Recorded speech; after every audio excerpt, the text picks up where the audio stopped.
Chapter 10 Cell Cycle and Cell Division. In the previous video, we were discussing about amitosis. Amitosis is also known as direct division. अमाइटोसिस में दो processes या दो steps होते हैं, karyokinesis और cytokinesis. Karyokinesis मतलब होता है न्यूक्लियस का डिवीजन और साइटोकाइनेसिस का मतलब होता है साइटोप्लाज्मिक डिवीजन. इन दोनों प्रोसेसेस में एक मेथड इन्वॉल्व होता है, उसका नाम होता है constriction method. So karyokinesis and cytokinesis is done by constriction method without the formation of spindle fiber. Spindle fiber का formation इन दोनों processes में amitosis में important नहीं होता है. बिना spindle fiber formation के होती है ये दोनों processes और इनमें जो न्यूक्लियर मेम्ब्रेन होती है वो इंटैक्ट रहती है. न्यूक्लियर मेम्ब्रेन में किसी भी तरह का चेंज या डैमेज नहीं आता. सबसे पहले डायग्राम में फर्स्ट स्टेप में सेल बिल्कुल इंटैक्ट है, फिर न्यूक्लियस बिल्कुल इंटैक्ट है. सेकेंड स्टेप में न्यूक्लियर मेम्ब्रेन में कंस्ट्रिक्शन आने लगता है, जिसकी वजह से न्यूक्लियर मेम्ब्रेन साइज में इंक्रीज हो जाती है और अलग पोल्स की तरफ अट्रैक्ट होती है, जिससे कि वो खिंचती है. खिंचने की वजह से न्यूक्लियस का डिवीजन हो जाता है. Because of constriction nucleus divides into two. Nucleus दो में डिवाइड हो गया थर्ड स्टेप में. फिर यहाँ तक कैरियोकाइनेसिस की प्रोसेस खत्म हो चुकी है, हमारा न्यूक्लियस डिवाइड हो चुका है. इसके बाद स्टार्ट होती है साइटोकाइनेसिस की प्रोसेस. साइटोकाइनेसिस में जो साइटोप्लाज्मिक वॉल है, मतलब जो सेल वॉल है या प्लाज्मा मेम्ब्रेन जो भी प्रेजेंट है सेल में, उसका कंस्ट्रिक्शन होता है. उसके बीच में गैप आने लगता है और कंस्ट्रक्शन इतना डीप हो जाता है स्टेप 4 तक कि साइटोप्लाज्म का भी डिवीजन हो जाता है. तो दो सेल्स अलग हो गए, दोनों के न्यूक्लियस अलग अलग है. सेपरेट न्यूक्लियस दोनों सेल्स में प्रेजेंट है और पूरे स्ट्रक्चर्स जितने भी साइटोप्लाज्म में स्ट्रक्चर्स थे, ऑर्गेनल्स थे, वो सारे इन दोनों में प्रेजेंट हैं. तो इसके रिजल्ट में ये होगा कि दो डॉटर सेल्स हमारे पास फॉर्म हो गई है. तो फिफ्थ स्टेप पर formation of 2 daughter cells is visible. ये होता है कंस्ट्रिक्शन की प्रोसेस से कैरियोकाइनेसिस और साइटोकाइनेसिस होना.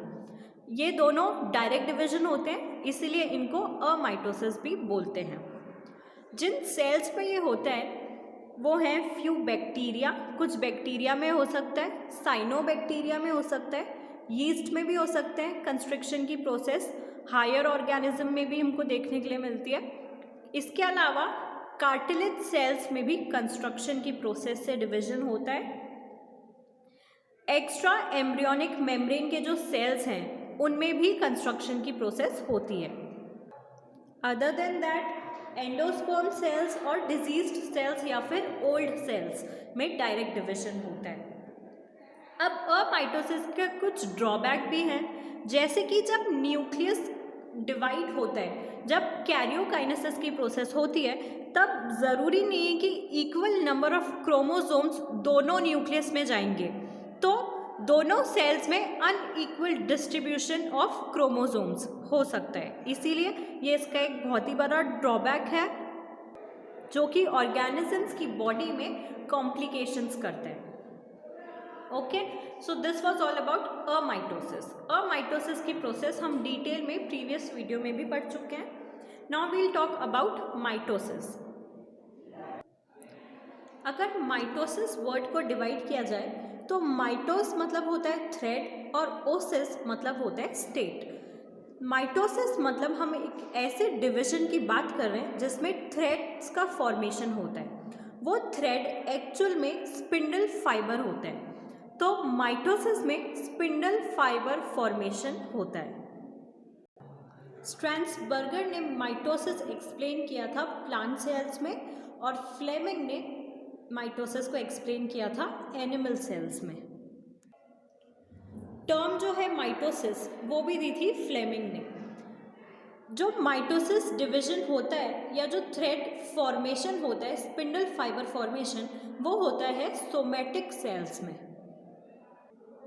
ये सोमेटिक सेल्स हैप्लॉइड भी हो सकते हैं और डिप्लॉइड भी हो सकते हैं। सोमेटिक सेल्स में जो भी डिवीजन होता है, जो भी माइटोसिस की प्रोसेस होती है, उसको सोमेटिक डिवीजन भी बोलते हैं। कभी कभी माइटोसिस की प्रोसेस जर्मिनल सेल्स में भी हो सकती है। जब जर्मिनल सेल्स में मल्टीप्लिकेशन फेज होता है, वहाँ पर माइटोसिस की प्रोसेस हो सकती है। इसके अलावा माइटोसिस डिवीजन को हम इक्वेशनल डिवीजन भी बोलते हैं, बिकॉज माइटोटिक डिवीजन के रिजल्ट से दो डॉटर सेल्स फॉर्म होती हैं, जिन दो डॉटर सेल्स में equal number of chromosomes present होते हैं, इसीलिए इसको इक्वेशनल डिवीजन भी हम बोल सकते हैं। ओके, माइटोसिस की प्रोसेस में जो कैरियोकाइनेसिस और साइटोकाइनेसिस हो रहा था वो कंस्ट्रक्शन के थ्रू हो रहा था, लेकिन माइटोसिस में या माइटोटिक डिवीजन में जो कैरियोकाइनेसिस और साइटोकाइनेसिस होगा वो स्पिंडल फाइबर फॉर्मेशन के थ्रू होगा।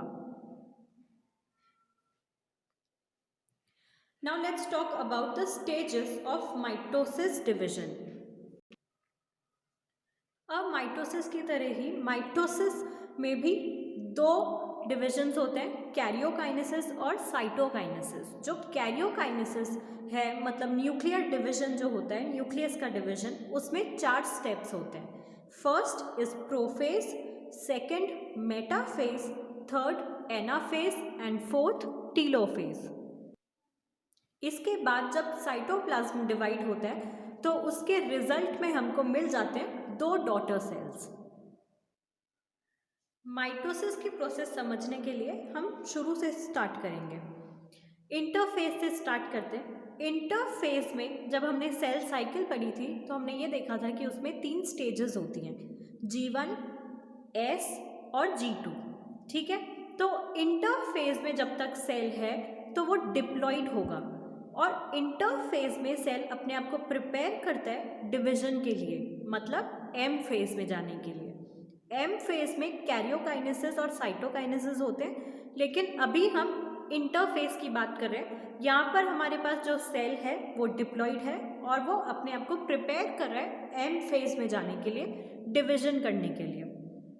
ओके, इस सेल में न्यूक्लियर मेम्ब्रेन है, न्यूक्लियर पोर है, और क्रोमोसोम्स जो हैं वो क्रोमेटिन फाइबर्स के फॉर्म में है, थ्रेड लाइक स्ट्रक्चर्स के फॉर्म में है, और सेंट्रियोल भी प्रेजेंट है। सेंट्रियोल प्रेजेंट है, इसका मतलब हम एनिमल सेल की बात कर रहे हैं, क्योंकि प्लांट सेल्स में सेंट्रियोल एब्सेंट होते हैं। अब सेल इंटरफेज से जब मल्टीप्लिकेशन फेज यानी कि एम फेज की तरफ जाता है तो एम फेज में माइटोटिक डिवीजन होगा। ठीक है, इतनी बात समझ आई। अब हम एम फेज से स्टार्ट करते हैं। एम फेज में सबसे पहले कैरियोकाइनेसिस होगा, जिसकी फर्स्ट स्टेप है प्रोफेज। अब प्रोफेज में भी 2 स्टेप्स होते हैं, early prophase and let prophase.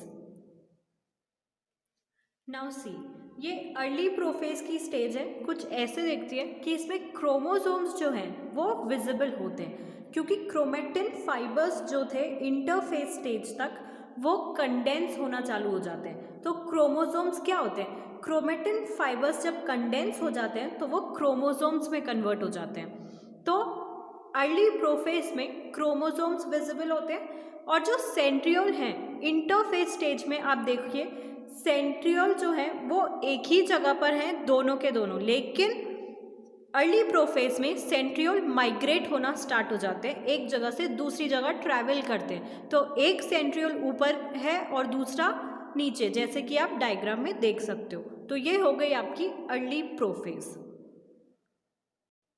Nuclear membrane आपको इंटरफेज में पूरी इंटैक्ट दिख रही है, लेकिन प्रोफेज में न्यूक्लियर मेम्ब्रेन जो है वो डिसोसिएट होने लग जाती है, उसके टुकड़े होने लग जाते हैं, वो डिसअपियर हो जाती है, फ्रेगमेंट्स में ब्रेक हो जाती है। इसी के साथ साथ एंडोप्लाज्मिक रेटिकुलम, गोल्जी बॉडी और बाकी जो मेम्ब्रेनियस स्ट्रक्चर्स होते हैं वो सब भी डिसअपियर होने लग जाते हैं अर्ली प्रोफेज में। जो सेंट्रियोल का मूवमेंट हुआ है, जो माइग्रेशन हुआ है सेंट्रियोल का, वो अलग अलग पोल्स की तरफ हुआ है, एक का नॉर्थ पोल, दूसरे का south pole. Okay, so this is just the beginning of mitotic division. So in this video we have discussed about interphase and prophase 1, that is early prophase. In the next video we will take up the other stages of mitotic division, that is late prophase, metaphase, anaphase and telophase. All those stages are interrelated, that is why we will take them in a separate video. After all those karyokinesis stages, our cytokinesis will begin. And then lastly we will talk about the significance of mitotic division or mitosis.